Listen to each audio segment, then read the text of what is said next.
Your scheduled meetings. Hope you had an enjoyable summer. We have some people we'd like to thank for being here. Corey McCarthy, Channel 32, former Councillor Bill Creed with the news, and we have Peter Casarella from South Grove he'll be giving us a delegation report. And so on behalf of the mayor again, I welcome you. And let's remember September the 25th, regular council meeting will be at AUMA. That will be our strategic planning, so that council meeting will be canceled. I don't know, Mayor, do we have to put that in the paper? Yeah, it will be published. It is normally published when you cancel a meeting. What is this meeting? 24 hours? Yeah. Okay. We'll make sure of that. And before we get started, I'll ask Councillor Drew if you will offer us a prayer. Our Father in heaven, as we gather in this council meeting, we are grateful for the opportunity that we have to serve at this time. We pray for thy Spirit that we will be guided and directed in the things that we discuss, and grateful for this good community that we live in, and help us to be good examples to those around us. And this we ask in the name of Jesus Christ. Amen. Thank you, Councillor Drew. We've all, I express my gratitude to our administration because they always forward us the agenda and our package well ahead of schedule, so we all have a chance to review the materials. And I hope you do that and download those materials on your laptops or whatever so that you come prepared for the meetings. I appreciate Shem and Jill and especially our CAO Jeff in doing that. Is there any additions or adoptions of the agenda? Mayor is called for a motion to accept the agenda. Okay, call for question. All in favor? Carried. Delegations. Peter, you're on board. Go for it. Do you need to use the overhead, Peter? I do, yeah. I'll just be Okay. zipping through a slideshow here that hopefully you all have available for yourselves. Thank you very much for having me today. As mentioned, my name is Peter Casarella from the South Grove Regional Initiative. Before I begin, I'd just like to thank Jeff Boots and Spurs Shaw for being so accommodating and getting me onto the agenda for the day. It's good to be here. What did you call him? Jeff who? Boots and Spurs. Wow.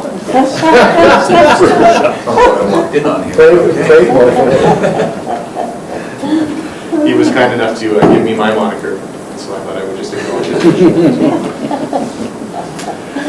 So I'm here today just to give a stakeholder report to Council on the activities of South Grove over the last year, and to give you a little bit of a teaser as to what we're working on and where we're going as an organization, since Cardston has so faithfully contributed to what we are working on in the region. So as you know, South Grove is a Regional Economic Development Alliance. The Regional Economic Development Alliances in Alberta were set up in 2004 in order to provide collaboration and regional collaboration on economic development projects, to get the communities in those areas to pull together in order to work on the things that are best for that region. The current Ministry of Economic Development and Trade has really doubled down on the notion that when they're looking at diversifying the economy, the regions themselves know best what works for the region.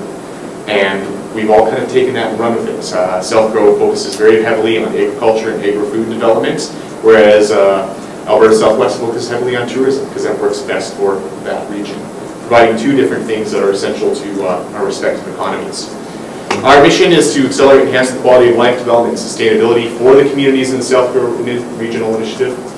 And we focus on three particular pillars there: strategic collaboration between partners, industry, and government, economic development, and marketing the region to the world and to the business community as well.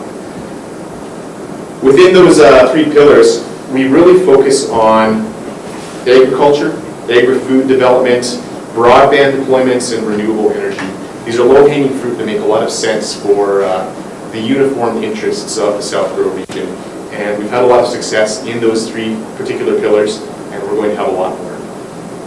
Some of the accomplishments that we've had since 2004, there's been a lot of large-scale studies. These are things that individual communities themselves can't do, but when we pool our resources together, we're able to get the research done that informs investment.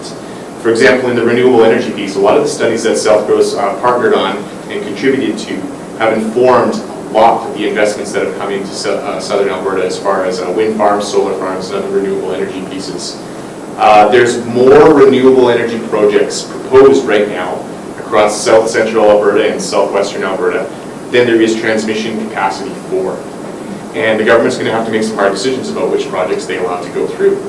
This is an astounding success for everybody in the region who's worked very hard to make this happen. And we should all, pat ourselves on the back for getting us that very, very good problem that we have.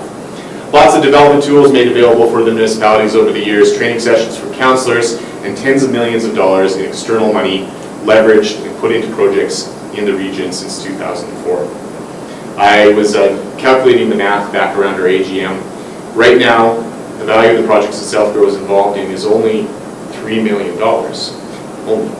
But keep in mind that our base funding is only $100,000 from the province every year, matched by 25% from our member municipalities. So we're leveraging $125,000 up to $3 million just on the strength of the collaboration that all of our communities engage in. That's a really beautiful thing. In 2017-2018, this is a list of some of the projects that South Grove was involved in.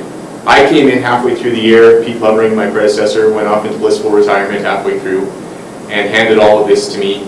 Some of it was done, some of it we've completed since then. It was a very, very busy year, as you can see. I highlighted a few things which were particularly interesting there. I can answer questions you might have on those. Some interesting things that happened last year was that Pete Lovering, my predecessor, along with one of our board members and a few other individuals from the region, went on a trade mission to China. They built a lot of relationships over there, which we are leveraging still, and they actually managed to secure a very interesting investment from a Chinese renewable energy company that's active internationally, and they're looking to put in a solar facility down near Milk River in the county of Horner. And that particular investment will lead to more. We just have to sell the power now. We're at that stage. All the permits are in place. So there's some exciting things happening as far as bringing in foreign direct investment into the region that we continue to work on. Tangible returns for all of our communities. We updated the Economic Development Community Profile again from 2017 so that you have a white sheet your administration has available to them that they can hand out to any businesses that come looking, or you can use in your own particular marketing efforts to grow your business community. The community business retention, expansion, and marketing plans, we had a consultant from Winnipeg who came in and evaluated all the communities in the South Grove region, including Cardston. The report's been given to your administration, identifying both weaknesses and opportunities that you can go after. What are the low-hanging fruit that Cardston can really hammer away at to get some easy wins? What are some of the things to watch out for when you're looking at building your community? The community broadband report, which came out a year before that, still informing investments and is now a foundational piece when people are considering how to move their communities forward. Basically, what is the right broadband solution for us? And I understand that Cardston's in a very good position right now with respect to that particular file, and that's fantastic. And of course, one of the big projects that we have on the go right now is the CARES RETA 2 site selection, which is basically deploying Townfolio market data to all of our communities at no cost to them. I understand that Cardston's in a bit of an interesting situation with regard to this, since they were part of both Alberta Southwest and South Grove. And I'm authorized to have a conversation with Jeff about making sure that you can take full advantage of your South Grove membership as well with regards to this particular project. Basically, will compensate you to the level that all of our other communities are, the value they're getting, so that you're not missing out on the benefits of your South Grove membership by already having been on board with this with Alberta Southwest. The idea at the end of that is that all of our communities across South Grove will have professional market data and site selection tools to be able to use in their own marketing efforts. The statistics are great, but at the end of the day, it's a professional marketing piece that puts you at a world-class level. And all of South Grove is going to be able to have that at their disposal. Here's a few of the research projects that we've engaged in. Now, the new research project that I just had a meeting with some professors from the University of Lethbridge this morning about is we are wanting to do a cost-benefit analysis on what are the actual economic payoffs of rural broadband deployments. I'm talking about farmland. I'm talking about connected farms. There's no studies out there that have been done on this. Actually, that's not true. One was just done down in the southeastern United States, and it was published last Monday. That's how fresh this idea is, and everybody's clamoring for it. What are the actual economic payoffs from investments in broadband infrastructure out in farmland, connecting those farms and allowing them to move data quickly between farm machinery and farms themselves? And it looks like we're going to be able to get that done sometime in the next 6 months to a year, which will hopefully spur a lot of government interest in deploying rural broadband, especially at a time when you have a new Service Alberta minister who's very, very aggressively going towards having a provincial broadband strategy. Our current grant projects, we were given $100,000 the other year in the CARES Reader 1 pot and another $100,000 last year in the CARES Reader 2 pot. Most of the money has already been spent in the CARES Reader 1. That went to some of those community marketing assessments, and a lot of money was poured into a renewable energy project. And we've got a little bit of money left that we're going to be doing some strategizing for broadband, planning for the villages and the very rurals with. And in the CARES Reader 2, we've almost completed rebuilding our website. We'll be going live hopefully at the end of this month, being crossed, so we can market the entire region to the world from an economic development standpoint more effectively. And a bunch of money went into the regional site selection tools, that town folio project we're working on. And, excitingly enough, I have to spend a very long day sometime in the next week or two here evaluating about a dozen proposals for our electrical vehicle charging stations network.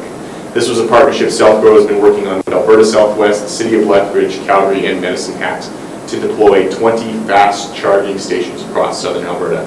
So the region will be very viably connected so electrical vehicles can travel throughout. That network goes up to Banff and across to BC, through Highway 3 out, across southern Alberta through the centre to Medicine Hat, and down to Waterton as well. Peter, just help me understand. I was reading an article that is from about Jasper, I think, with a charging station. They're talking about different level of high powered station.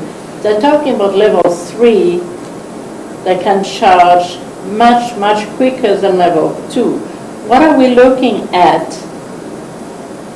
with that project? Is that level 3 or is that these are level 3. That's a good question. So there's already a few level 2 chargers throughout the region. These are the kind of things where it's basically the same power that runs your dryer.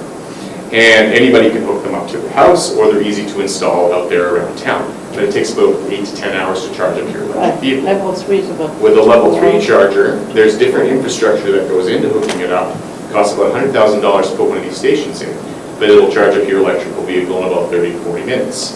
So the new electrical cars can travel 400 to 500 kilometers between charges. So you pull up to one of these chargers, you plug in your vehicle, you go and have coffee, you read a magazine, and you're back on the road and back out there. Question. I read somewhere where Tesla was kind of backing off and some of their stuff because, I mean, they already have a Tesla charging station in Fort McLeod, but there might be 2 vehicles in the whole southern Alberta that are using it. Yeah. Right? You can't charge anything else in there except the Tesla car. Yeah. So I'm wondering how this is going to work with, is there any kind of cooperation between Tesla and what we're Well, if you want to get into the accomplish? weeds, so Tesla wanted to make the sale of their vehicles viable across North America. So they went out and at their own expense deployed all of these Tesla stations across the continent, right? Just so that there would actually be a market to sell their vehicles to. The interesting thing is that Tesla made it so that only Tesla vehicles can use their charging stations, but Tesla vehicles can also use any other charging station. So now it's getting to the point where there's enough other people deploying charging stations that Tesla doesn't have to put up money to set up more charging stations. They can just let everybody else do it.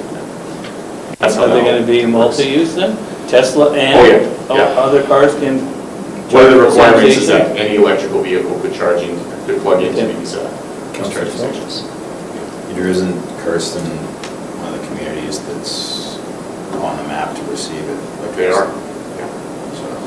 Yeah, they've got a dot on the map when the people that we hired, the consultants, to plan it all out, and laid out the ideal network. So If this goes through, well, sorry, not if, when it goes through, somebody will eventually be showing up to talk to your administration about, all right, we want to put a phase 3, level 3 charger in town. And be looking for certain cooperation in order to get that done. Shouldn't cost you a month bill, just cooperation and a place to put it and so forth. This is what we are working on right now. Just a brief snapshot of everything we got going on. Lifted straight from our strategic plan, plus a few other projects that are on the go. We're busy. You'll appreciate how busy you are when I say only me as a full-time employee. I've got a few full-time contractors who work with me on some projects, and a very talented overworked student as well. So I'm glad to have people like Gerry on the board who I can throw into various projects and hard work. We're glad that he's on board too, trust me. Yeah. And just a snapshot of our strategic focuses. This informs the decisions we make on what projects to take on and what projects not to take on. If we take something on, it's got to fit in this. Obviously, because we do have limited resources, we have to try to stay within something resembling scope. Thank you very much. Yeah, I would be happy to take any questions. I could sit up here and talk about what we're doing for hours, but it's better to just turn it over to you to know what you want to particularly focus in on. Councillor? Go ahead, Mayor. Peter, for my interest, I would like to know, with the changes that have been made in the structure of your board, how much easier is it to move your project forward? It's honestly hard for me to answer that question since I've only been around for 7 months. I feel right now that I have an extremely engaged executive. So the way our board is set up is that all of our communities now, we made these changes in the spring, appoint one director. And they're only asked to come to 4 quarterly meetings so that the community can stay informed on what's happening and so that they can provide elected official oversight to the expenditure of money. And stay engaged in the community, of course, too. But those are the official functions. That board elects a 5-person executive that meets every month. And they're my volunteers extraordinaire who get together and put their heads together on projects and help me dig up resources and help me find connections in order to move our stuff forward. So it's a very efficient team, it's a very talented team, and we've got a little bit of everything in that group too. People who are good at different things and bring different talents to the mix. I'm looking forward to seeing how it goes. So far, it's going great. Thank you. Well, Any other questions for Peter? Peter, we thank you for coming and discussing what South Grow is all about. I know our mayor served on South Grow for a number of years and was very busy there, and she needed to expand her services in other areas, and so Councillor Selk was assigned to South Grow, and I know that he's got some big shoes to fill, following the mayor. But No. he will do it. He brings in a bag full of experience and interests, so that's good. We appreciate your giving us the lowdown on what's happening in South Grove. We'd like to see this charge system. We're looking at other areas in our community, how we can develop our economic development area, and that would be one of the major ones. Councillor Selk. Just want to put a plug in for Peter, that he's a very talented individual, and he probably goes 100 miles an hour every day, so I we're lucky agree. to have him. 120 on the way down. Slightly over the speed limit every day. There's no RC. If there's no other questions, thank you, Peter, and we look forward to working with South Grove. Thank you. Thank you. We had another delegation, but we had to cancel out the last minute, so we'll probably see them next month. Okay, you've had a chance to look over your minutes of June 5th, 2018. Any discussion on those minutes? I move to approve the minutes of June 5th, 2018. Okay, the mayor has made a motion to accept. Call a question, all in favor? Carried, thank you. Bylaw policy. This one is a very important one, Council. It's the utility rate bylaw discussion. I'm going to turn it over to Jeff to give us a rundown on it.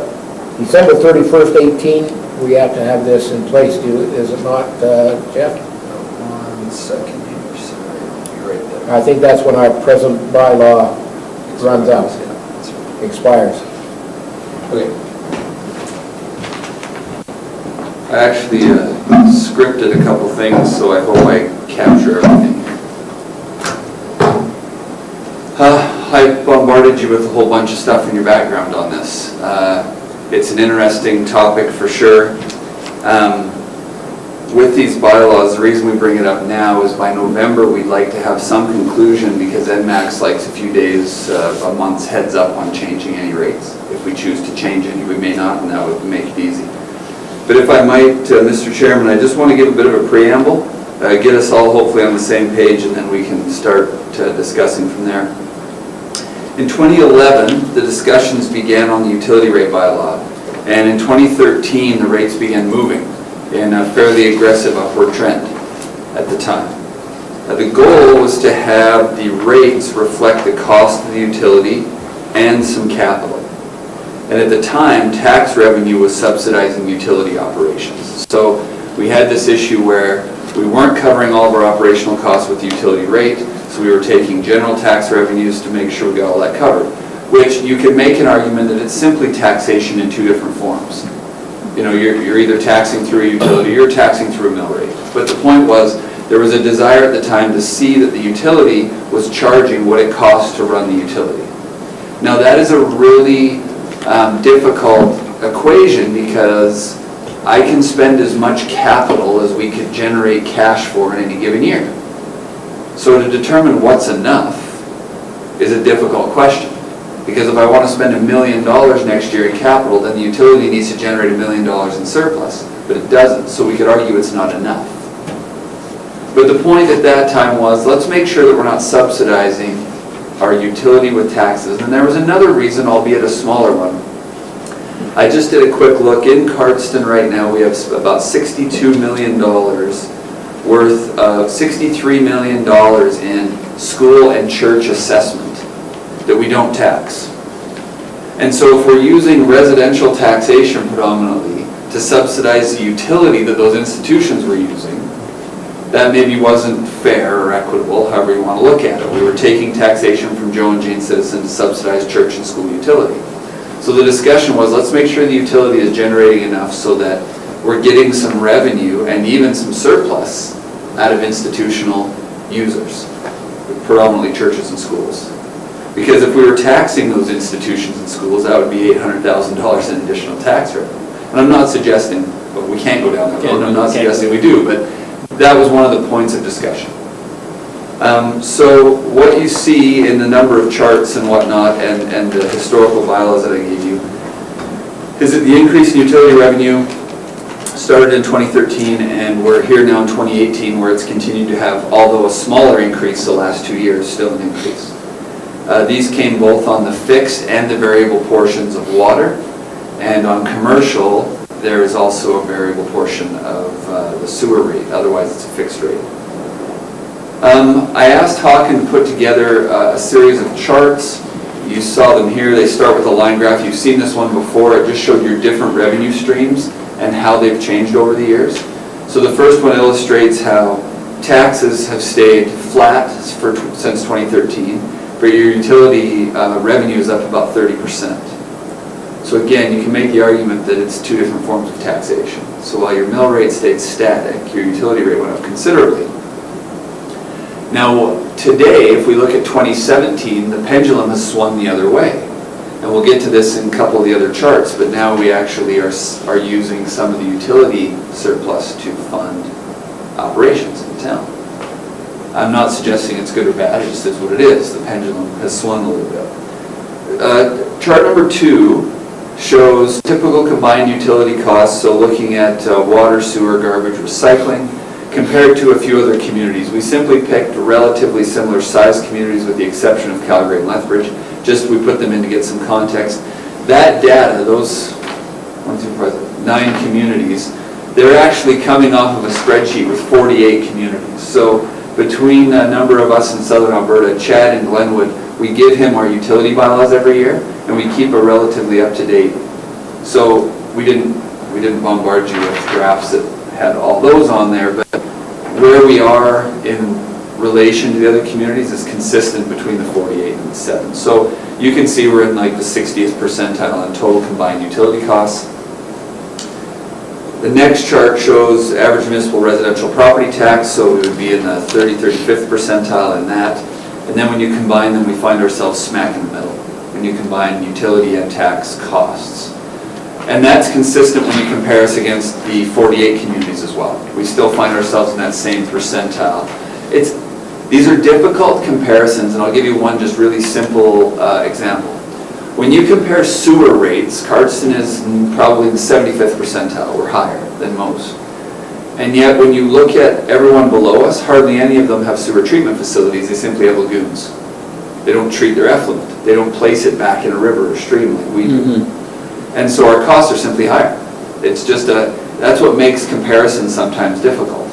We have to do different processes that many other communities don't. In fact, even on our list of 9 here, you've got Fort McLeod, McGrath, Pincher Creek, Coalhurst have lagoons. So that, there's a lot of anomalies. But the point is, we find ourselves combined right in the smack middle. Chart number 5, which is back to these line graphs. It says annual combined utility surplus and reserve. This is an interesting one, and I actually don't like the mountain peak in it, simply because 2017 represents a bit of an anomaly, and 2018 is unknown. So when we budget for utility surplus, we budget pretty conservatively. We budget based on what we think we will on average historical consumption. Well, 2017 was a long and hot summer. And water consumption was really high last year.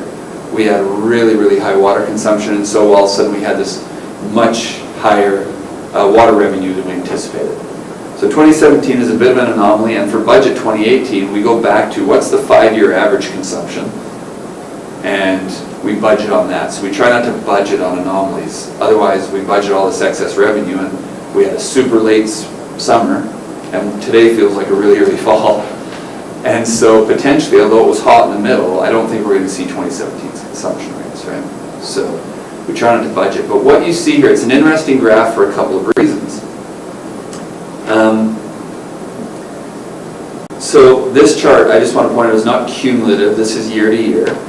But what we see is how the blue line is how much we're getting in surplus, and the red line is how much we're putting in reserves.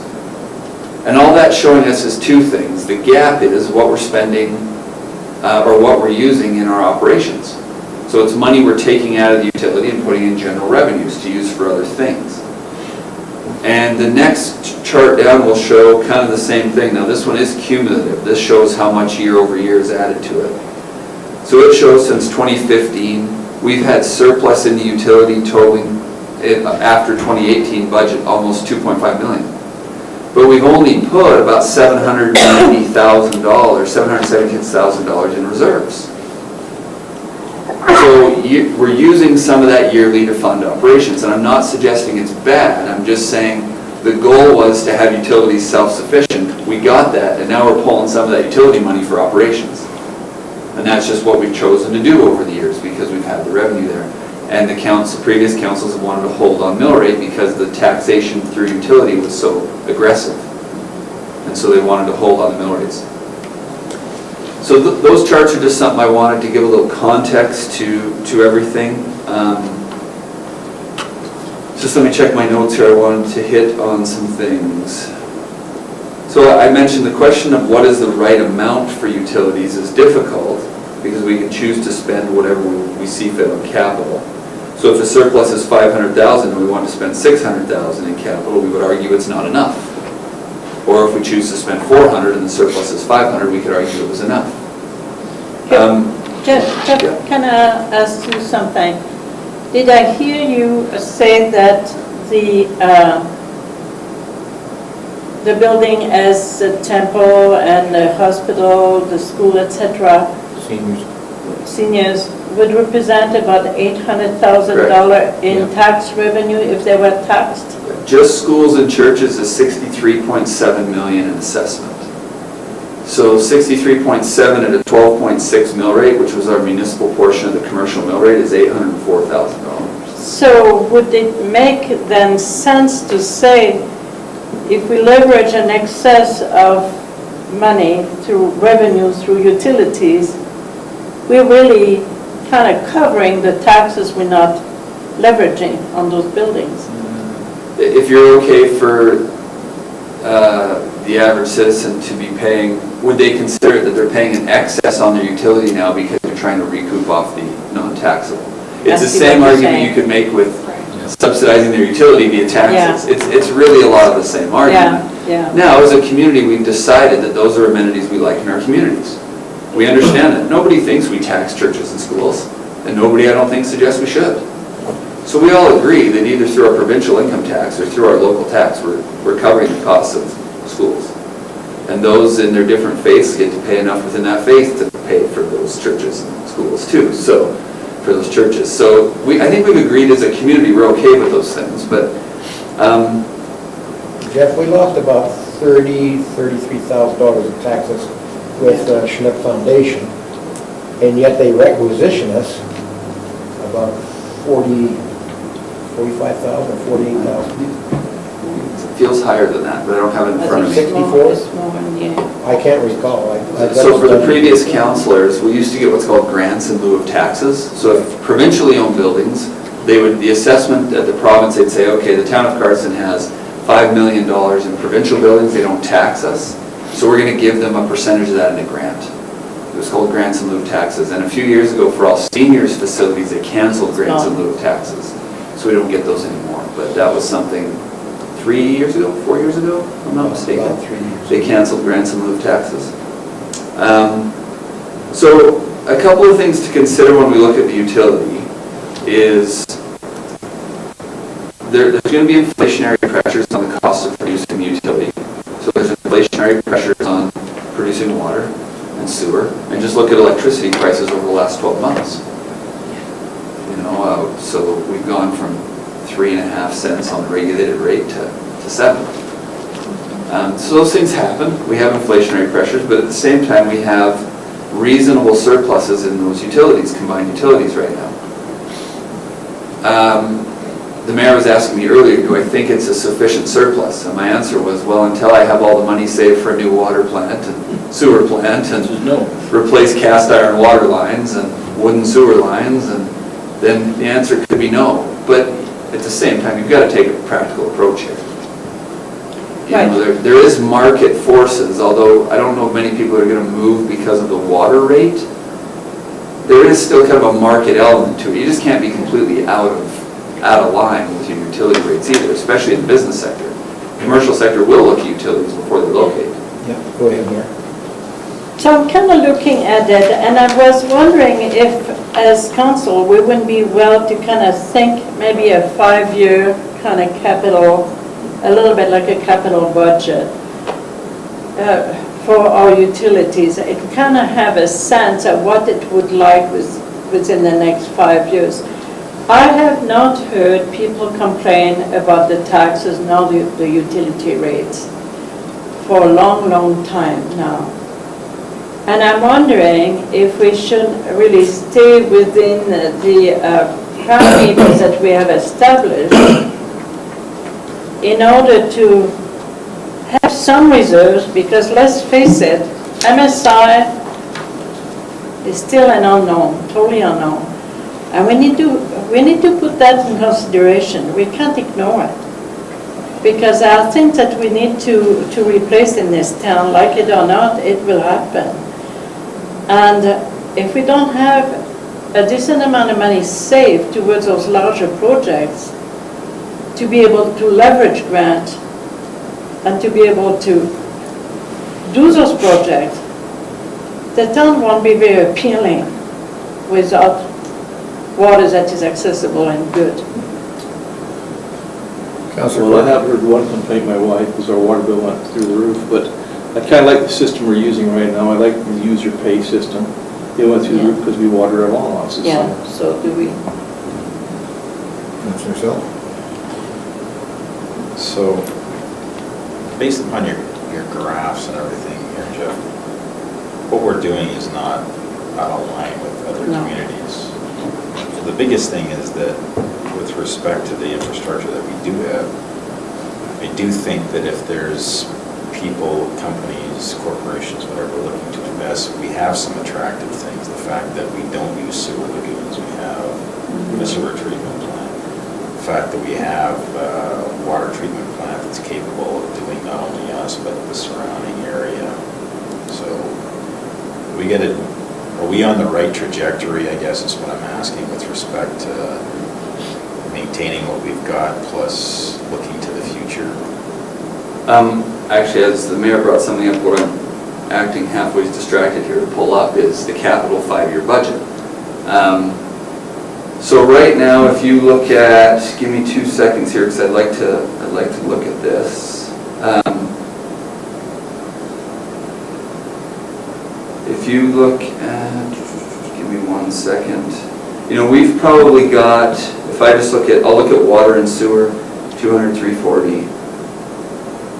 We're probably doing $600,000 to $700,000 a year in water and sewer capital.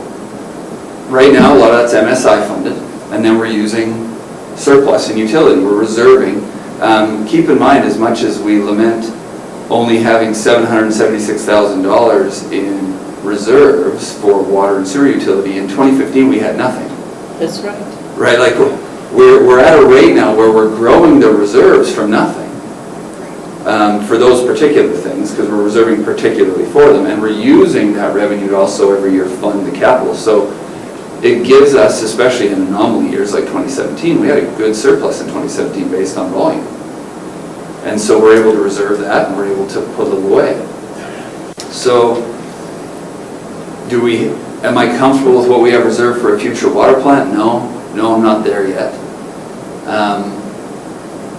So that's something we need to focus on. So maybe we're doing $500,000 a year and putting $200,000 away going forward, those kind of things, right? But right now we have reasonable rates that's giving us a modest surplus, and we're building reserves. And so I'm pleased about that. Jeff, what does it look like, the expectancy of our sewer treatment plant? How does it look? From what I understand, it's okay. It's got lots of capacity. We only run one side at a time in that plant. And so it's great because we can switch over and maintain the other side, and we have volume enough to do that. So from a volume perspective, we're fine. And the guys do a really good job of keeping it up. I'm just not aware of any major deficiencies. And our outflow line now is working Well, properly? I don't want to talk about the outflow line that much right now, because I had a crew of 6 working all Sunday to fix another leak as an aside. The reason why I ask that is because of this money that we're putting aside for, are we going to have enough money there if we have a major wreck? Well, the outfall line should be resolved not through reserves, let's put it that way. That should not be the fiscal resolve of the outfall line problems. So we did venture on that? If there is an engineering problem, It's you go back to engineers. the source and you do the litigation if you have to. Yeah, this is an engineering warranty issue is what this is. It's more a question of how much money we got in your legal funds. Yeah.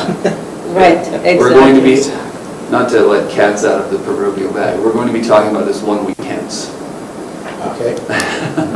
Good. Yeah. Councillor Barnes? Yeah, I was just I'm trying to refresh my memory.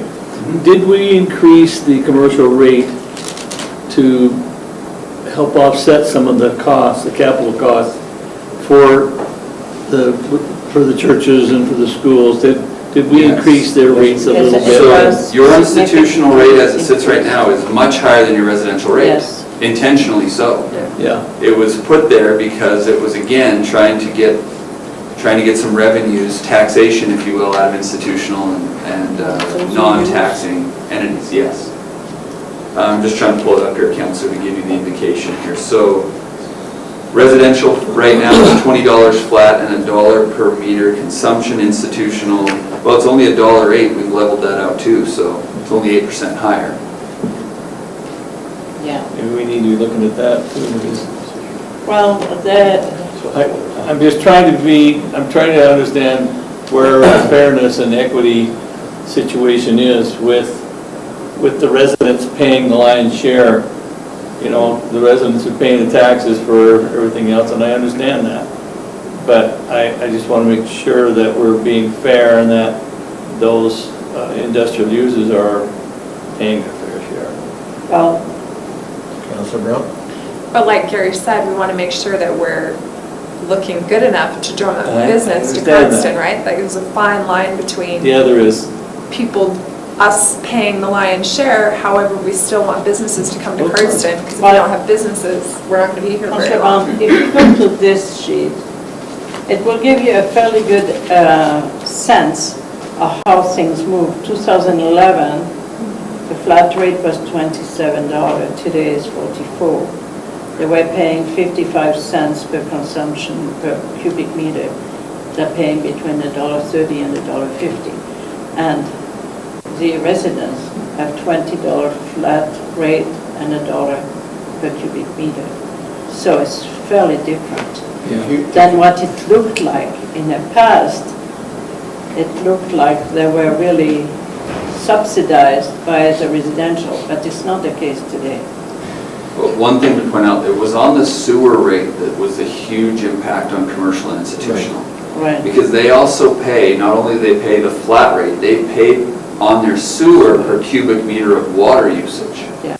And so that really compounded for them. That was a big increase on commercial and institutional on the sewer rate. That was big. And if you remember right, we used to give away, I can't remember how many. 50 meters. 50 cubic. It used to be. And then charge after that. And now we charge for every Right off meter. the top. And relatively speaking, if you look at your bills in the past, where we offered that 50 cubic meters, and then what they are now, they're just about the same, if not lower. If you're a low water user. Yes. If you're a low water user, Yeah. so the Summertime. couple that uses no water, their flat rate is probably less now than it was when we were doing 50 cubic meters. And then they're only paying for the 4 cubic meters a month they're using, right? It's really, really small. But Jeff, how do we, with our sewer treatment plant, how do we conform to environmental? I mean, are we inspected on a yearly basis, a monthly basis, and do we conform to that inspection? We had one, well, I'm trying to think, the incident now, it was right before I went on vacation, they did an inspection. We had one thing that was outside of our license, and Bart said that was the first one that he remembers. You know, we've been really good about, I mean, we've had instances like in a flood where we've had to divert sewer into the creek, and those are anomalies, but on a maintenance and an upkeep thing, we do very well. We're no problem there. I know it's sort of nice to drive down the road and not smell our treatment. You know, Better than once in a while, as you yeah. drive to Lethbridge and you get a whiff of, through just about the turnoff, the Raymond turnoff, you get a whiff of McGrath. You wonder how come the environment puts up with that kind of stuff. So, Yes, in Montreal. Mayor. so it seems to me that I haven't heard from council a desire to really change the rate by a large amount or decrease them by any amount. And I also haven't heard anyone saying we should jack up the taxes.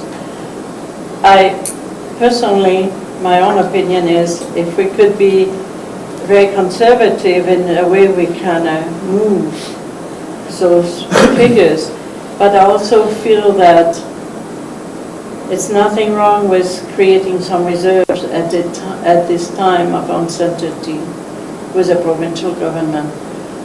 I would rather see a little bit of money that allows us to leverage some grants rather than to have very little in the kitty and say to ourselves, there's a project and we have to take a debenture. Jeff, when do we need to start our first reading and so forth on the bylaw for utility? We'd have till the end of November, your second meeting in November, to pass the bylaw, so I'm not too concerned on the timing. So we're going to bring this up at our strategic planning. I wasn't bringing utilities up, no, it wasn't on your agenda. Do we need to have further discussion here? Yeah, I think we should. Councillor. I just have some Yeah, questions. this is the place. So in reserves, we have 775. 776,000 in So- that utility reserve, yes. In the last 3 years, we've gone from 0 to that much. Is that Pretty what much, you're yeah, correct. So when it comes to that reserve, in your opinion, are we in a position where we could have $1 million bill for something in a year or so? In the future, we will. Yeah, but I'm just saying, like, if we, in the last 3 years, Yeah. if we left things as it was, Yeah, 3 years Could we have $1 million down the road, we could have $1.5 million. yeah, for sure. The only caveat I will throw on there is, again, 2017 was an anomaly for surplus. I think we'll have a actually fairly modest surplus again in water. We didn't budget for it, but that can go straight to reserves. I think it's perfectly reasonable by the end of this year, we're probably close to $1 million. Yeah, I think so. And so I guess my question is, because I want to just make sure I understand, the rate that we're going, if we do this for the next 5 years, if we left it the same, it didn't change anything, we would have, 1.8 or Could do. $1.9 million, and would that be sufficient for what was A coming? new plant trust you want. Yeah, I mean, I think with the plant, let's say we need a $6 million water plant, let's say. My guess is, although I don't want to bank on it, but my guess is that's going to be split 3 ways between the feds, the province, and the town. And again, not condoning this completely either, but it's not out of the question to debenture for a water plant and recover that in your rate. So you have a water rider for a year. You know, you could have something modest like that. There's a lot of options at the time, but if we can start that process with $1 million or $1.5 million in the bank, that sure helps, certainly. Councillor Selk and then Councillor Barnes. I think on a more fundamental level, Jeff, every time the guys dig up a street, they run into hiccups and weird things that have happened 75 years ago Yeah. that costs extra money, am I correct? Yeah. on that? Yeah, So This is your- we could get into a street somewhere that would suddenly cost us an extra $300,000 or $200,000 just because of stuff that they didn't expect to find when they went in the ground. Our back alley is a typical example of that. What's that? That back alley is a typical example of that. So having all of this discussion about what's the appropriate level, I think the mayor is right, you know, it's okay to have money in the kitty just because you can count on the province. And there are hiccups that we're gonna run across that we're gonna end up having to fund out of our own pockets, so, you know, I like the direction we're going with a modest surplus every year that we can put away. We also want to remember that the county is going to start putting pressure on us too. And so we've got to get this agreement in place because they're looking at expanding their water services to outlying communities as far as Mountain View is concerned, and past Mountain View. I would hope that would come with some money at the table. Well, It doesn't come exactly. without money. And that's why the pressure is on us to look at that agreement. Councillor Bones. Yeah, I was just gonna throw out there, if, you know, it's not if, it's when we redo the water treatment plant, it's gonna happen. Yep. If we don't have our share in place, we're gonna have to debenture it.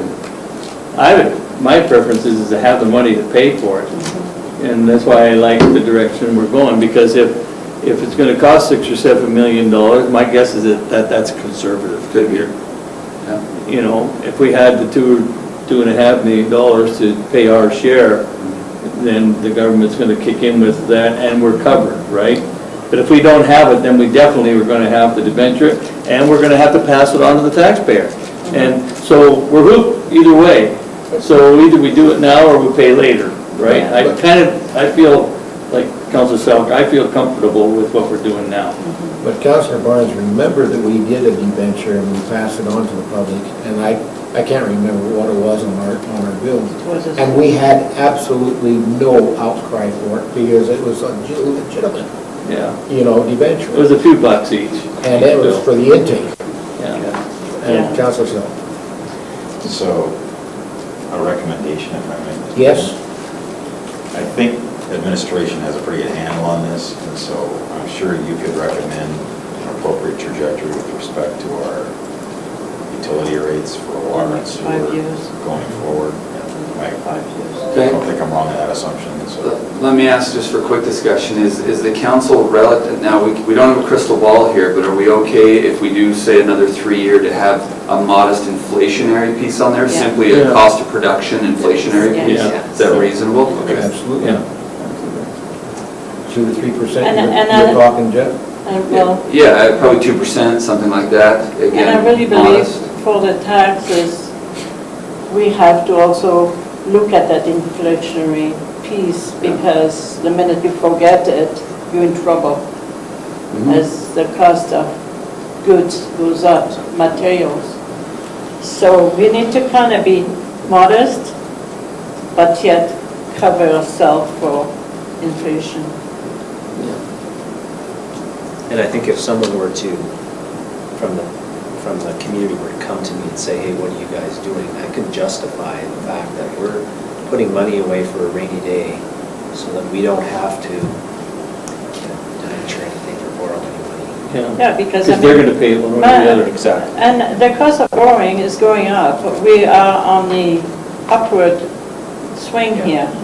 So I think we better have money in the bank rather than to pay interest. Well, I've always discussed in all of our mill rate discussions, we seriously have to look at a mill rate increase. A modest increase per year, or are we going to get stuck with offering the next council a situation where they have to increase the taxes 7 or 8%?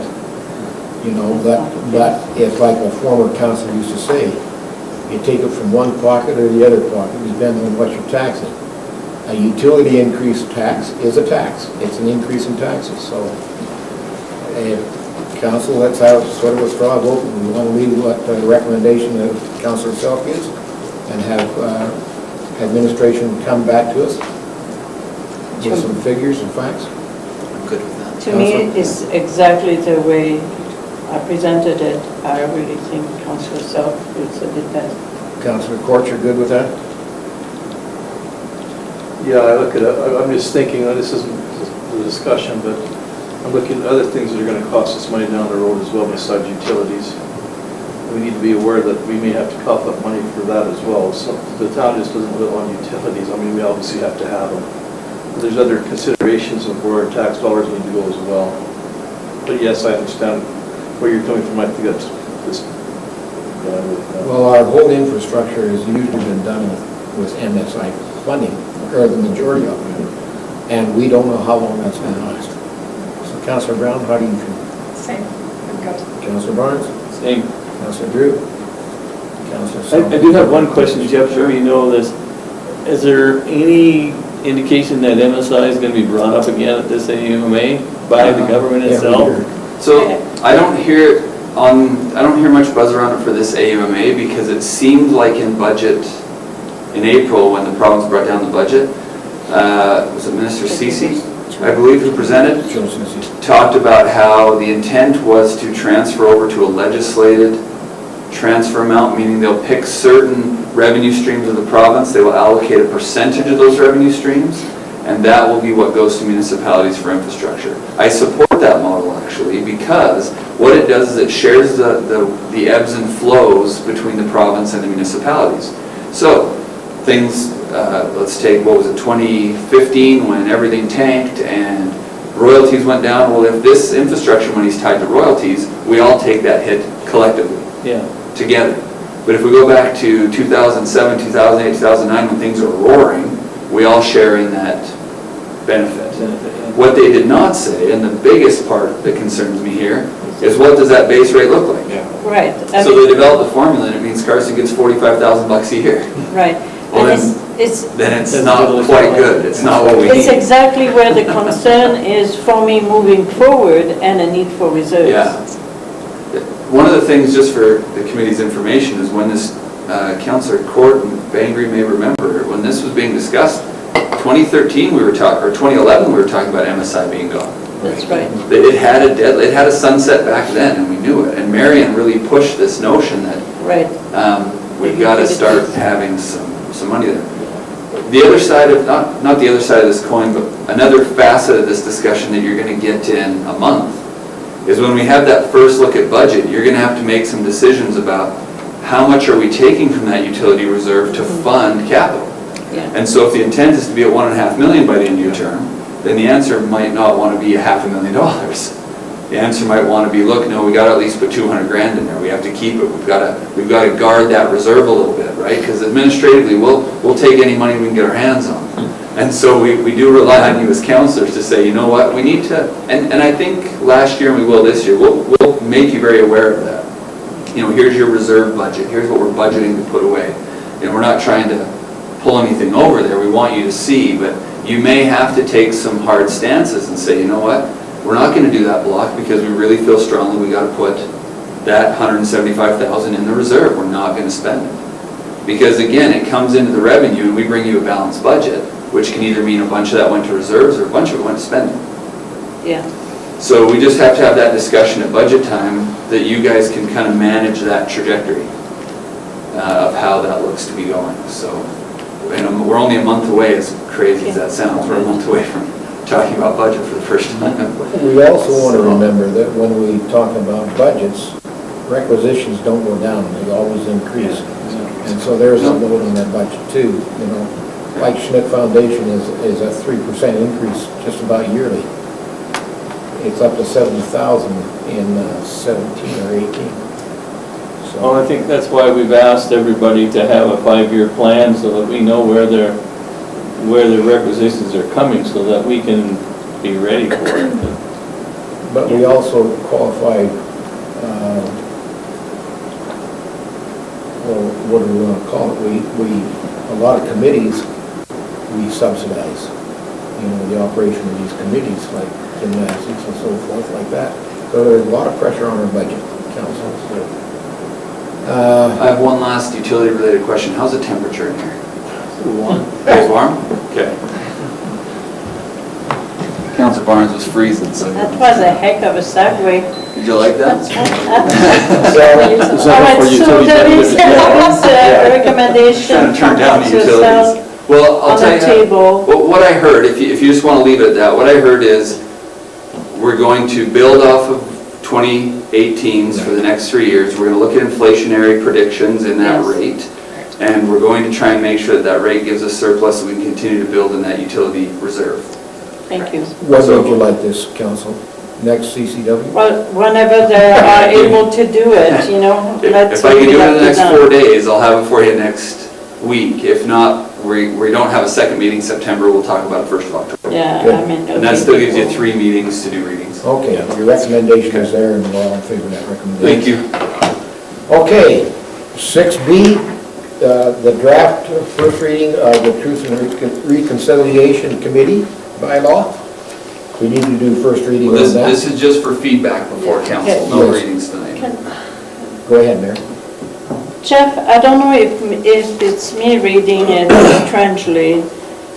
I like what the whole feel for that draft bylaw is. There's just something that strikes me funny. Okay. In the definition, there is a word indigenous, which is the correct word that should be used now, according to the federal. So could we be consistent with that use of the word through this bylaw?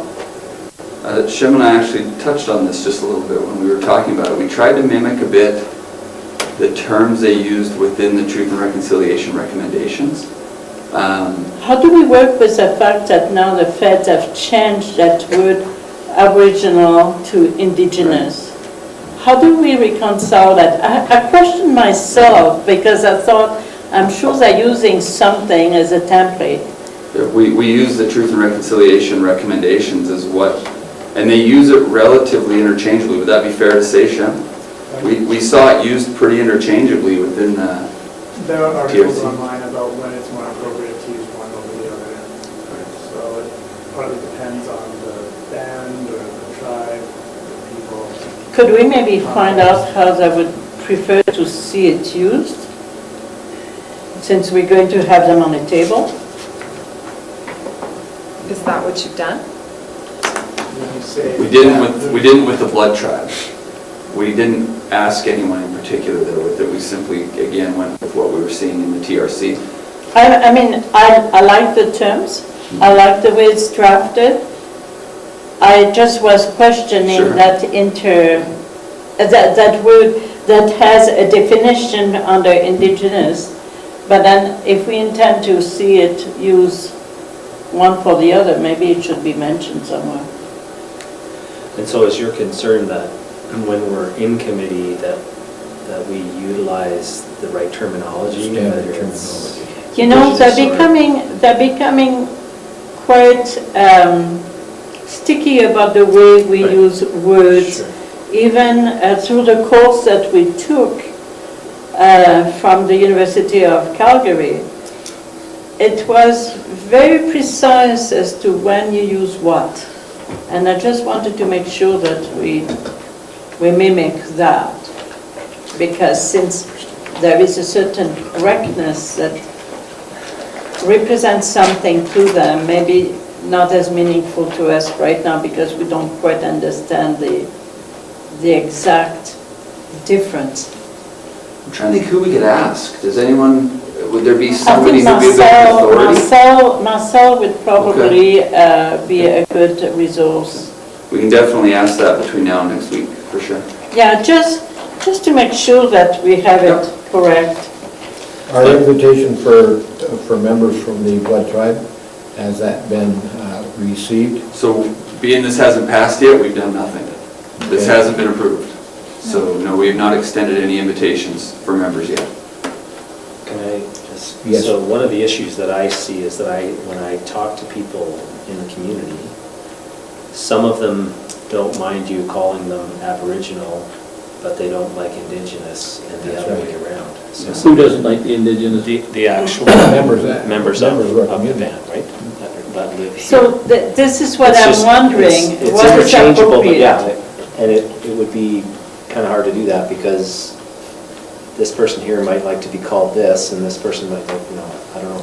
just, But it would be nice to know what the Just the sense of official- direction Yeah, from chief and exactly. council. Yeah. Councillor Court? Gary Fox at high school just refers to it as FNMI, First Nation Métis. Yeah. That's all. But I don't know if that's what you want to be dealing with or not, but it's difficult. This person wants one, this person wants Yeah. another. What do you do when they're both standing together? Councillor Brown? But I think it's wise, like the mayor said, to ask chief and council, because then it's a respectful,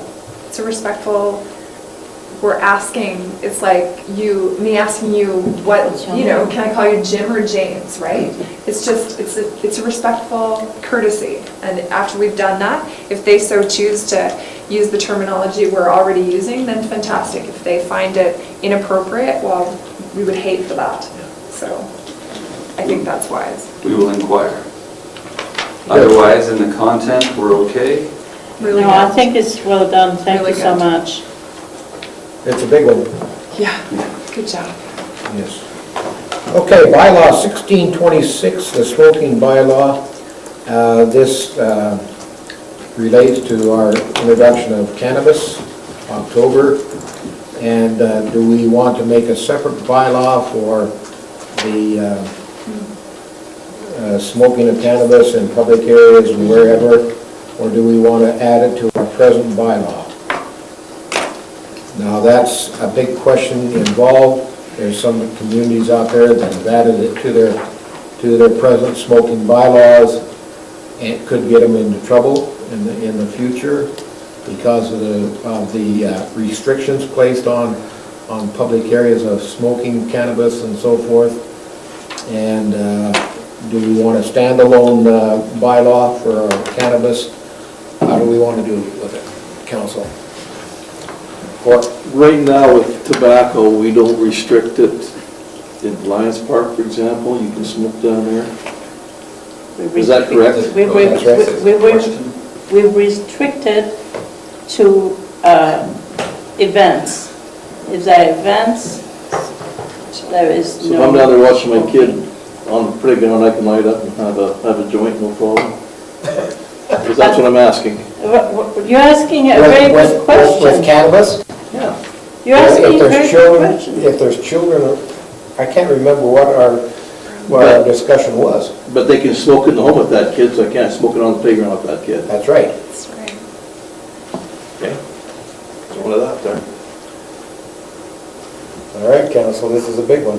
I mean, there are some towns that have very simply said, no smoking on public ground. And I would support that. And I think that's enough of a blanket statement. But it could be challenged. It could be challenged, but we'll go down in a blaze of glory like the city of Calgary and all the other places. Exactly. But personally, I think what would be wrong with having a blanket statement. Councillor Bengry, can I just touch on a couple? Yes, please. Since I put this out, in fact, this came in Friday night, RMRF, Reynolds Mirth, Richards Farmer, the law firm, put out a legalization of recreational cannabis document that I just barely today was able to get through. It's got some very interesting points, but I think with all the other background you have, you've probably caught on to most of the nuances in this thing. But I do, if I could, Mr. Chairman, I just want to read a couple paragraphs out of this, and then I'm going to get it all to you. I'll send all you the document. It talks about municipalities have to determine whether they intend to impose restrictions on personal use. It says enforcement is your key consideration, as restrictions of this nature can be difficult to enforce. And the primary off-site impact of cannabis cultivation and use is odor, and it is challenging to quantify. So what they're getting at is, you saw Okotoks created a nuisance bylaw. Well, in their nuisance bylaw, they added odor. That if anyone is making an odor that is affecting the neighbors, whatever, they're guilty of a fine. So the question is, if the odor exists when they phone, but it doesn't exist when enforcement gets there, was there an odor? So those kind of intricate discussions. They go on to talk about nuisance bylaws are unique in that they involve a municipality legislating on what was historically a private civil matter between neighbors. But they gave an interesting, they said many nuisance bylaws contain provisions, and they gave an example out of Calgary. It says, a person shall not engage in an activity that is likely to allow smoke, dust, or other airborne matter that may disturb any other person to escape the premises, without taking reasonable precautions to ensure that the smoke, dust, or airborne matter does not escape the premises. Their point was, is they said that they're putting the onus on the neighbor to take reasonable precautions.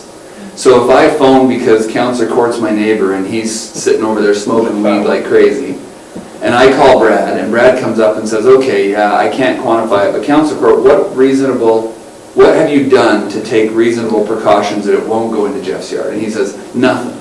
All right, now you're in violation of the bylaw. I can quantify that. It's something they can point to. So they illustrate that quantifying. So they gave another one which they feel gives more objective standards if we want to look at this at all. And this goes down to trying to regulate if people can smoke cannabis in their own homes or yards, which gets down to the real fine tuning. But I'll jump off to, it says municipalities will not have the power. Sorry. It's important to remember that upon coming into force of the Federal and Provincial Cannabis Act, consumption of cannabis will be legal.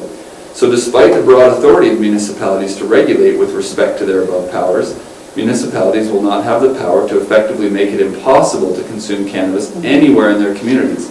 The broad interpretation given to municipal powers to regulate should permit municipalities to prohibit the consumption of cannabis on public property.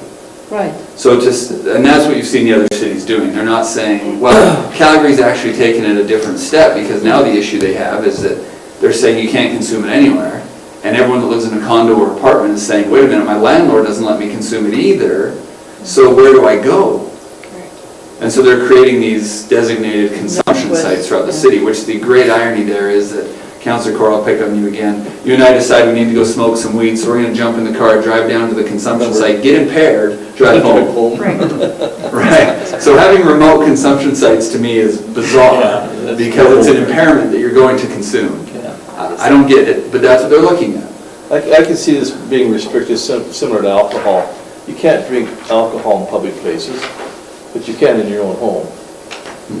You know, now we don't have a bar in town. I'm guessing I don't know what they're going to do with marijuana and beer in a bar, but anyhow.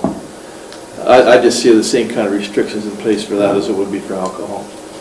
Jeff, I'm reading this Reynolds, Murph, Richards. I took that all off the computer, and I like this. Provincial legislation places extensive restrictions on where cannabis can be smoked or vaped in public, the smoking or vaping of cannabis. Cannabis is prohibited in a number of specific locations such as hospitals, school, and child care facilities, properties. In addition to any location where smoking tobacco is prohibited under the existing provincial legislation or municipal bylaws. However, the provincial legislation does not impact municipalities to make powers to make bylaws prohibiting, restricting, or regulating smoking and vaping. Municipalities continue to have the authority to prescribe additional areas where the smoking or vaping of cannabis is restricted or prohibited. As with numerous bylaws, the practicalities of enforcing restrictions and prohibitions will require consideration. And they say have your public meetings and start to have your input where you're developing this no smoking bylaw. The question is, it can mimic. Like, one of the simple things we can do is simply add cannabis to the definition in our smoking bylaw. That's Right. what Very I simple. thought would The be question is, the are we issue. okay with people consuming cannabis 5 meters from a public entrance? Are we okay from people consuming cannabis 5 meters off of the park if there's a big event party in the park and yet there's 20 people upwind consuming cannabis? Are we okay with that? And so that's a struggle that people are having. Interestingly, we may see this happen anyhow. Yes. When I was in well, Waterton this summer, a couple of guys right in the park, they were wide open smoking dope. They were walking down the street, Yeah, and nobody sure. did anything. It's still because- illegal, by the way. It's still illegal, obviously, but that's what we're gonna run into. Yeah, that's right. You know, they're gonna be walking around town square, getting their exercise and having, enjoying while they're at it. I mean, the problem is, if we create a bylaw that is non-enforceable, then may as well not have it. Yeah. We want to remember the pressures will be put on. There's some debate about the enforceability, right? There's enough, Calgary obviously would have pretty good legal counsel before they just strike a bylaw to prohibit consumption in public. But that is something that I think I would support, a blanket statement. So you've got No St. Albert, consumption. Okotoks, No Calgary, consumption in Bengry, public Bengry, land. that have just said no. And the interesting thing you might have seen in a couple of those articles from 2 different municipalities was to be ready for when this is legal, we're just saying it's prohibited. And we have the ability to amend that as time goes on and we see how it Yes. plays out. But for this year, we want to, that was kind of the thought behind some of those communities. So there's a whole gamut here. There's a number of ways we can go. Edmonton's gone very lenient. So they've simply almost adopted the definition in their smoking bylaw. So whatever is provincially prohibited is now prohibited in Edmonton. Again, 5 meters from public doorways, 5 meters from a park, those kind of things. Tabor's as elected no cannabis. Yeah, I think they're prohibited in And public. Paula, I Yes. think, is going with that same thing. Reynolds Mirth would suggest to try and prohibit it in private residences is going to be nearly impossible. Yeah. But to prohibit it in your public spaces may have something to it. Even today, when it's illegal, people smoke in their own home and nobody's gonna Yeah. kick down the door and arrest them. I mean, we cannot be so foolish to think it's not happening right now, Yeah. The thing because we- it is.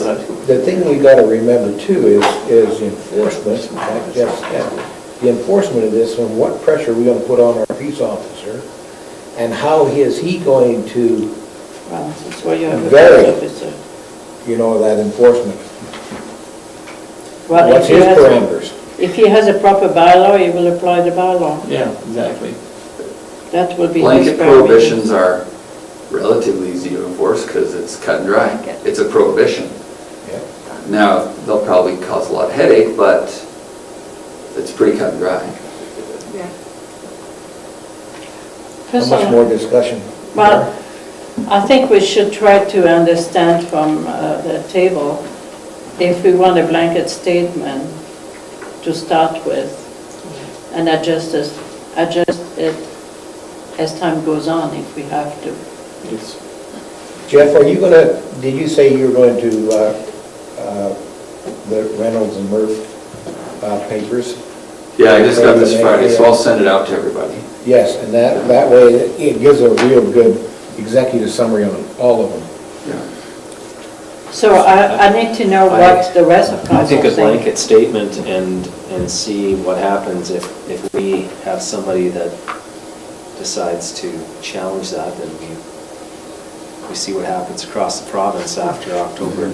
Well, restriction in public places, smoking and vaping cannabis and So they can sit on their Public front places. porch and smoke away. As long as it's not blowing into my As long as it doesn't interfere with the neighbor. neighbors.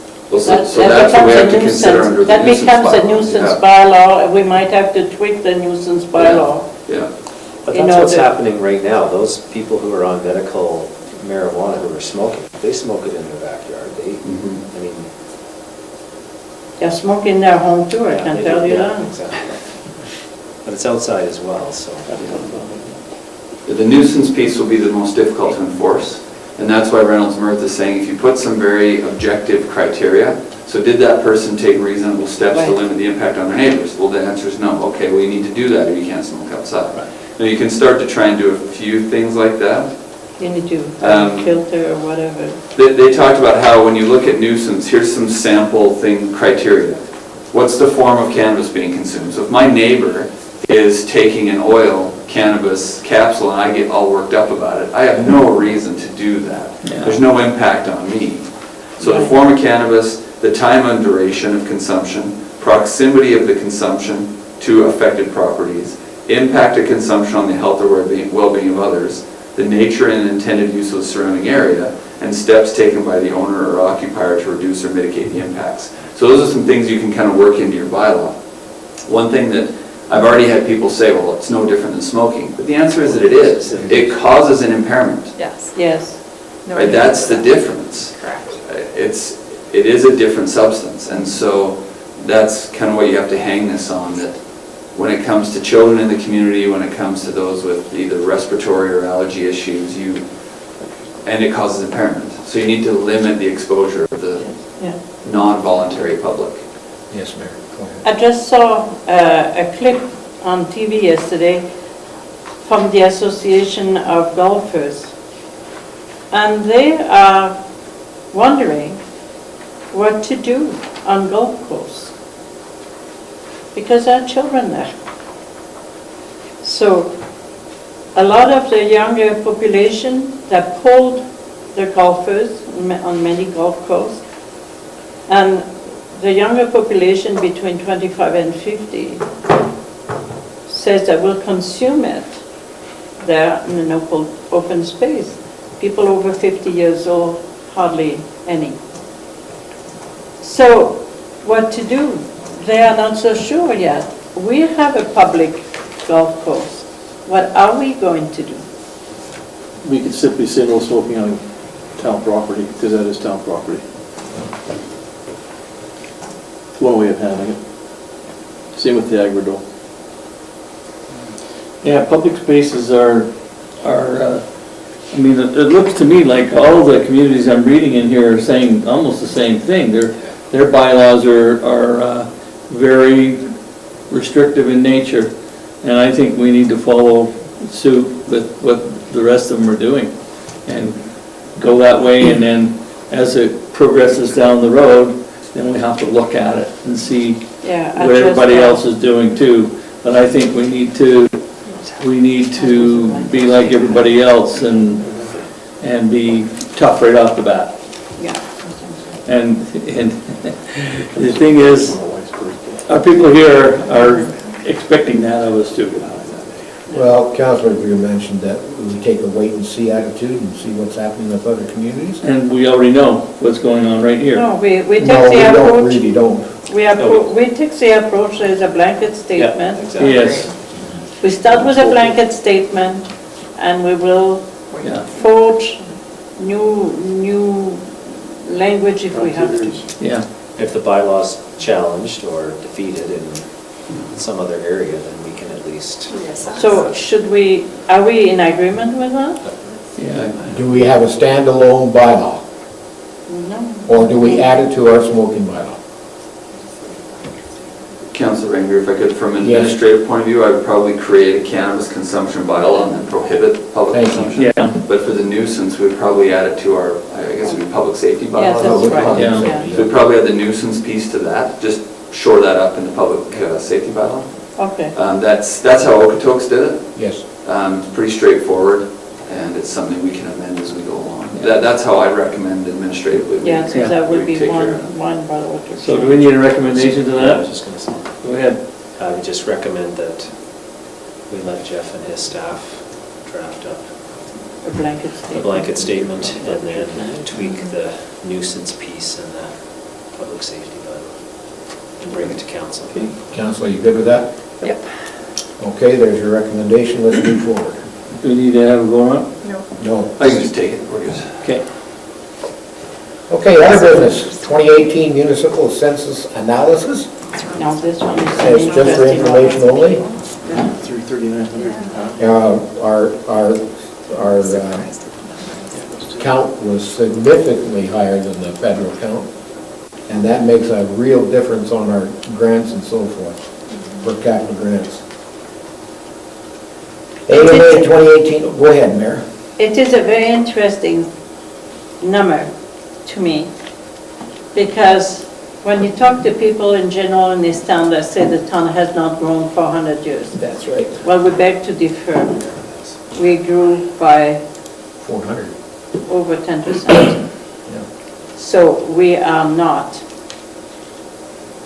a town that is dying, as some would want you to believe. We were at 35 something, 3580. 580, exactly. and then we went to 85. 3909, I think. Significant difference. And I want to thank Jeff and his staff and all those who went polling to try to understand the makeup of our town, because honestly, that was a lot of work, but was extremely thorough. And if you realize what's happening in our town, the female population is definitely bigger than the male population. Interesting. We'll hold that against you. Hilarious. And the young population, we still have a bullhorn kind of curve.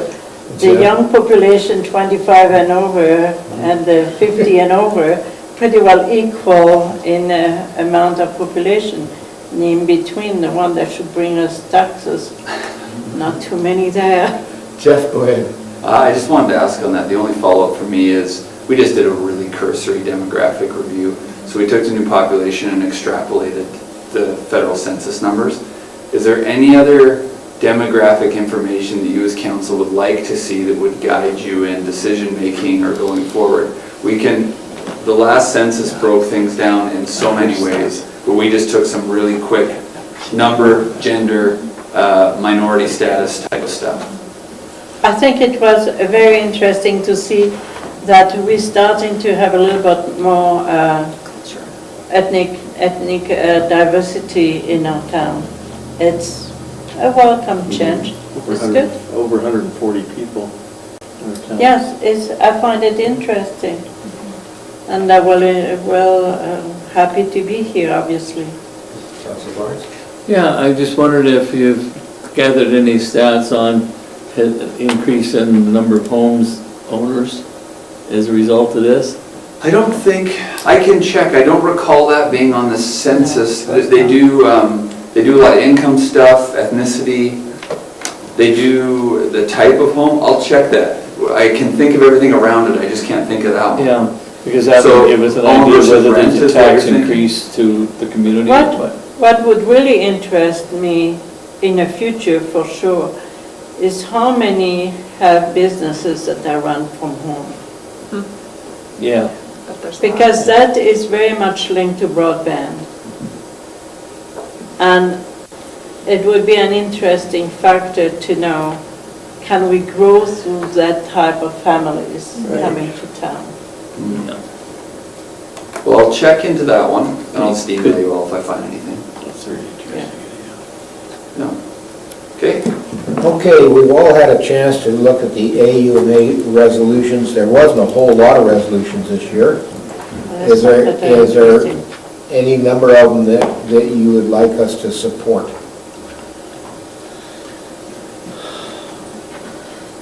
Councillor Selk, you had some interesting discussion on that before. council meeting, and if you want to elaborate on any of those. No, I just agree with the town of Fallborough and their Yes, provincial Totally. government consultation and communication protocol with I municipalities. totally appreciated that one. I thought we totally could relate. I'm calling it the Santa Claus resolution. You do want to know when Santa Claus is coming to town? Will he be speaking for us? So we're looking at that one. Any others? Well, I think we need to look at all of them. The town of Edson has an interesting issue from an executive perspective, paying for highway improvements caused by development. And they're really in a conundrum. And the conundrum is that if the development doesn't fit the provincial development budget, they're out of luck. And they have to fork out all the money Exactly. on the transportation, on the fixing of the roads. And that's a problem. Could become a problem for us too, who knows? Actually, if I could, Councillor Bengry, we had that exact conversation with transportation about 5 years ago, Exactly. when we were On talking the about industrial the access on area. Highway 5 for industrial, and they said, if Yeah. it's driven by development, we don't pay for it. And I can't argue the principle. Right. You know, we've, at the town and as council, said the same thing. Take your development-driven utility needs and pay for them. That's right. And transportation said the exact same thing to us, so I can empathize where they're coming from. Yeah, me Yeah. too. When I saw that, I could hear our conversation. Yeah. There was a minister and thinking, well, try to bring it forward, won't happen. Is there any other resolutions? There'd be, that I would support would be the City of Lethbridge, Alberta Historical Resources Fund, Foundation funding. They're scrambling every year over here and any other place trying to get money to keep these buildings. They've been designated as historic sites, Oh, but they're yeah. getting nothing back. And that's why our share of keeping them floated as far as town council is concerned has gone up. They can't even afford the utilities over there. And so there's just not enough funding for that kind of historical stuff. That's all I would say on that. But The town of Tabor also has an interesting point regarding where to put the Wi-Fi, and they were saying that that charge through the roof for no reason at all when the Wi-Fi extenders only consume 2.5 watt each month, and they are forced to pay for each pole 3 kilowatt charge for the device. And I'm thinking, their resolution has some merit, I must say. I could support something like that. Mr. Chairman, Yes. how about if we just say that none of them are really repugnant this year, so we could support all of them? Yeah, they are unfortunately, nothing will pretty change, even though good. we'll support them. What's Now, there is one that is interesting about the charitable gambling model, the City of St. Albert. Of course, they're getting a maximum of $30,000 about what we are able to generate, but if you were in Edmonton, you can generate twice that much, yeah. twice that much, and to them, they're trying to see if there could be a more equal distribution. In other words, everybody should be able to get at least 30,000, and the difference should be shared along. It'll be an interesting thing. Anyways, those are good. You want to go to the next one? If there's any others, and we will have an opportunity as we sit around the table at that Yeah. resolution meeting that we can discuss, you know, as they're presented, whether we want to support it or not, so that comes up. And I would say it's very important for us to be there to vote as much as possible, because Absolutely. the truth of the matter is those resolutions are passed with whoever is there, and if you're not there, it doesn't help you. It was an interesting read as I read the Carson County, and their resolution, or whatever it is, Carson County, oh, this is the Outlook, South Dakota Marketing. We'll just move ahead. Okay, 7C, Mayor Kronen, you want to present your letter to council? Well, as you could see in the background, I came across an article that was published in the Lethbridge Herald. And there are many, many questions that are there that I felt we are asked very, very similar question. And it has to do with the perception of the public that policing in general, be it in Lethbridge, being wherever, is not effective. And maybe not relevant to the issues that are faced by those towns. And so when I looked at it, I thought, you know, that article really explains what's the difference between policing and the judicial system. And so, because of having read that article, I really felt like creating something that would be like a Q&A, what people in general, what we hear. Now, some question may have to be tweaked. We passed it by Corporal Hodge, that article, and he made a couple recommendations, not much as you can see, there is just a couple recommendations, and I think there would be a good take on fixing a few of the language. But I thought the public needs to understand the difference between policing and what the judicial system is offering and where the gap is. But my take on it was the last paragraph in that article that really says there are gaps in the tools, legislation, and appropriate facilities available to police, healthcare, social services, justice, corrections. And it struck me as an interesting sentence and thought, because I address this very, very issue with Alberta Health Services, and it became clear to me that a lot of the population that we have that need help cannot get help because of the nature of the institutions they have to deal with. And so it's really a problem.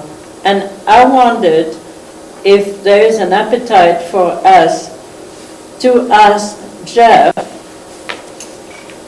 to see how Town and Council of Lethbridge is supporting Chief Davis' recommendation to kind of push forward on a political scene with those issues of policing and judicial system and the lack of infrastructure support for the population at risk.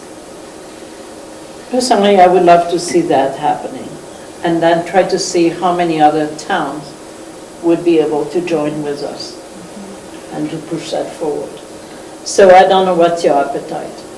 First of all, do you feel it's appropriate to see that letter as a letter to the citizens published with a little bit of tweaking? Well, I would like to see it simply because you're judged, you're found guilty on social media like that, and they don't even know what they're talking about. And nice to have this as a reference, if nothing else, if people come after the council will say, well, here's this letter, this is what it's really all about. Okay. I mean, I've taught this in school for years and years, the difference between what a policeman can do and what happens after the policeman, Right. puts them in whatever they're doing. And I don't think people really understand the difference. No. So. You know, and even for myself as an elected official, after I read that article, it became a lot more clear to me when Corporal Seminyak used to say, but you can't do that. And I didn't always understand, but why can't you do that?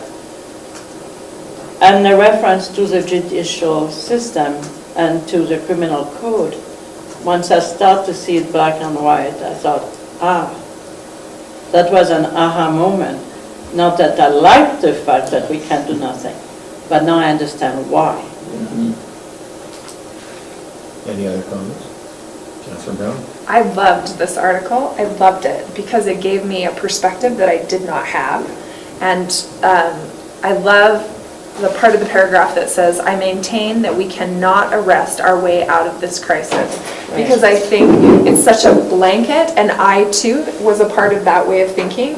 Just arrest. What's the problem? I did not understand that there aren't laws in place to help. There just aren't. They can arrest all they want, but then what? Then where are they going?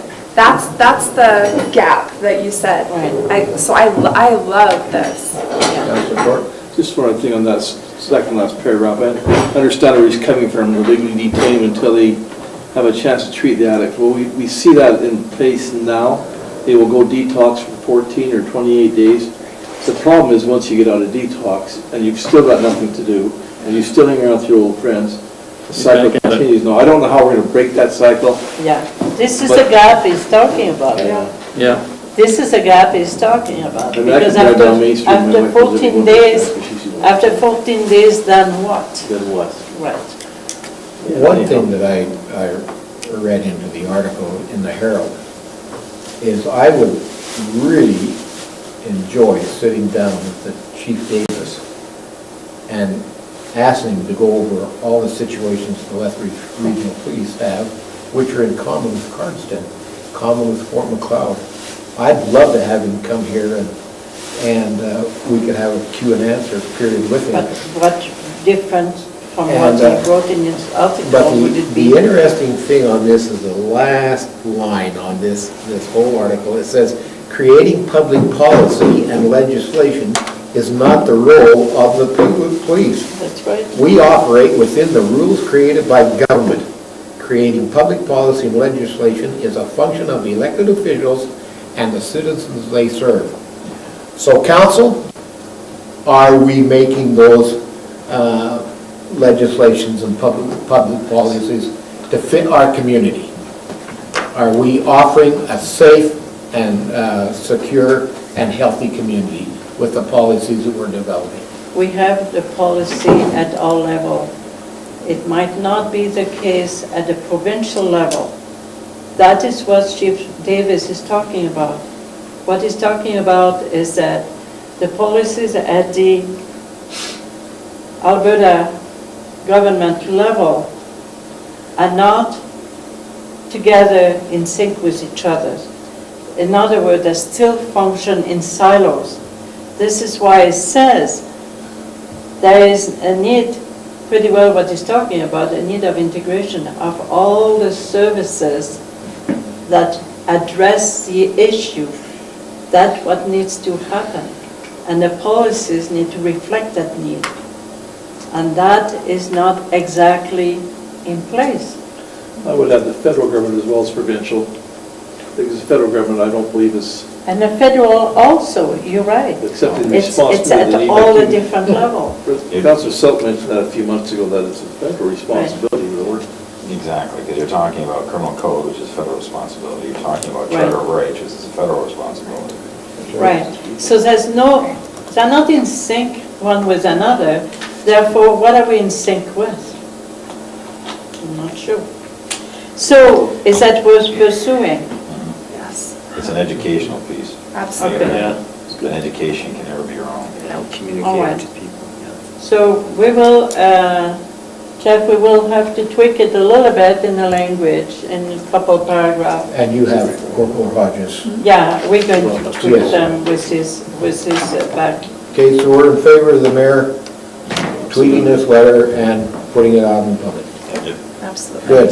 Councillor Bengry, if I could Yes. ask a couple follow-ups. 2 weeks ago, then Corporal, now Sergeant Hodge, sent me an email asking if we had any provincial level issues we wanted to be with K Division to AUMA, and at that time we said no. No, but maybe Now that I'm is curious one. if I That should is try and one. scramble and see if we can get a meeting at AUMA with K Division.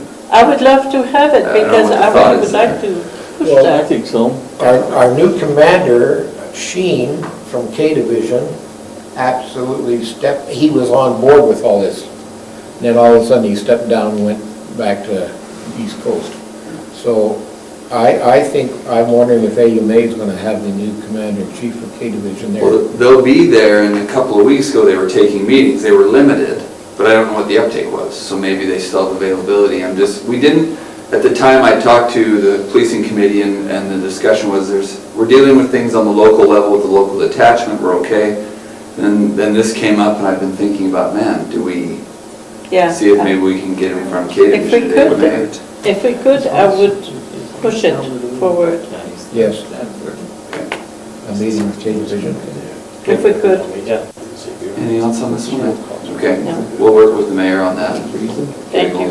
Okay, let's do 7D, business arising from the delegation. It's Mr. Casarella. Should we make a motion to take a break from here? I see they've got the food sitting on the table. Well, we got, just Wow, this morning, of course. is there any business that we need to deal with South Grove presentation? I just will make a comment. I really feel that we get good value for our money being part of South Grove. As a regional partner, I think it is a very important organization to be part of. We are part of the growth of the region, and I think all what we contribute to the organization is worthwhile to us. I really believe so.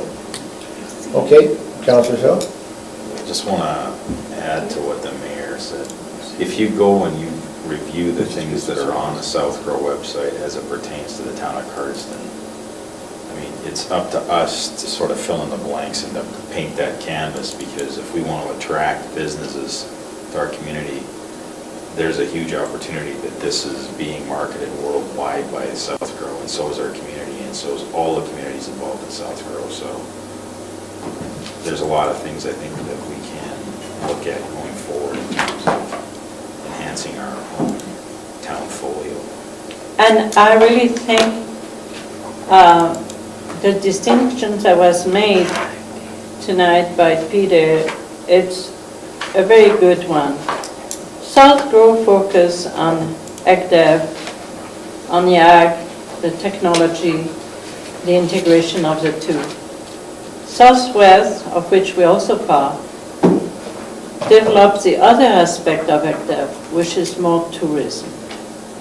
And they're probably in the future going to have a greater part to play there as a Chinook country is kind of falling apart as a business. They're already working, and there's an overlap in the polio. They're really Yeah. promoting it. Yes. And when he mentioned that there was not going to be any cost, I know that Southwest had said that they were going to do the best they could. They were going to pay up to 50% of the cost. So they understand the importance of it as well. But I like the idea of not having to pay it all. And I really think between the two organizations, we complement each other. Exactly. I think so In the too. whole of the AgDev Yeah. development of a region. Yeah. And I think it's important to be part of both of I them. have a meeting tomorrow night with Southwest, so. So it's good. We had quite a discussion on the regions that we were going to be involved with the last council, Southwest and South Grove. We don't know, I can't remember, did we go with Badlands? Yes, We are with Badland, but here is No one's again, assigned yet, though, if is it? we are to talk a little bit as a continuation of that story, Badlands is not cheap to be part of Badlands, That's right. but we, in the future, will need to really take a serious look as what really serves us best in terms of AgDev and tourism in this area. Yeah. Because let's put our money where we really That's are bang more for buck. visible. Yeah. And South Grove covers the whole of the south also in some ways. So we'll need to kind of look at it Yeah. later on. Right now. we Three of have- us attended the Lethbridge Parade, and just before the parade, for your interest, we had a visit with Mr. Greg Weider. If you remember, Greg was City of Lethbridge Councillor, then he went to Municipal Affairs, Government, and now he's something to do with solar power. They have got the clearance to put up a solar field right down by our power station. And it'll be generating 3,500 kWs or something, 35,000. Where are we talking this? By spring. Quite a bit. By spring. I thought it was higher than that, I thought it was 75. It was something higher, and, Yeah. and that's gonna move forward, and he says that's gonna be a big development for Carson area. So it just got approved. Yes, So, Huge linear taxes for the county. yes. Okay, so is there any other business we need to worry about? Sorry, I forgot to take Mr. Knockby's name off that one. yeah. Got everything else clear. That's all right. If we take a break, we can go Okay, through I'll- this correspondence. Ask for a motion for a Yeah, break? it's a motion for a Yeah, I break. made that motion. Okay, Councillor Court, I'll take that from you. All in favor? Carried. Let's go for what, 10 minutes? 15 minutes. 15 minutes of